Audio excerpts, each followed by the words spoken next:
দুইটার সময় তওবা করে লাভ নাই। একটা হচ্ছে মৌতের যন্ত্রণা শুরু হয়ে গেলে, মৃত্যুর যন্ত্রণা শুরু হয়ে গেলে আগে পা থেকে শুরু হয়ে আস্তে আস্তে গলার দিকে আসে। হাদিসে যেমনটা এসেছে, সূরা ওয়াকিয়ার মধ্যেও আছে যে পায়ের দিক থেকে যন্ত্রণা শুরু হয়ে আস্তে আস্তে আস্তে আস্তে এই গলার দিকে আসে, এবং আত্মাটা গলার এখানে যখন চলে আসে, এখান থেকে মালাকুল মউত আত্মাটাকে নিয়ে চলে যায়। এবং চোখ দিয়ে তাকিয়ে থাকে মানুষ, রুহটা চলে গেলে মানুষ চোখ দিয়ে তাকিয়ে থাকে। দেখবেন এই কারণে মৃত ব্যক্তি তাকিয়ে থাকে, চোখ খোলা থাকে।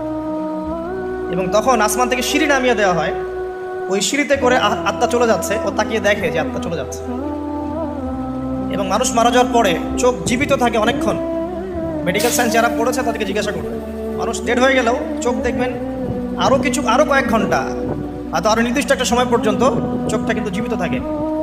এই জন্যে চোখ বন্ধ করে দিতে হয়। যাই হোক, যেটা বলছিলাম যে মৌতের যন্ত্রণা শুরু হয়ে গেলে তওবা করে লাভ নাই, তওবার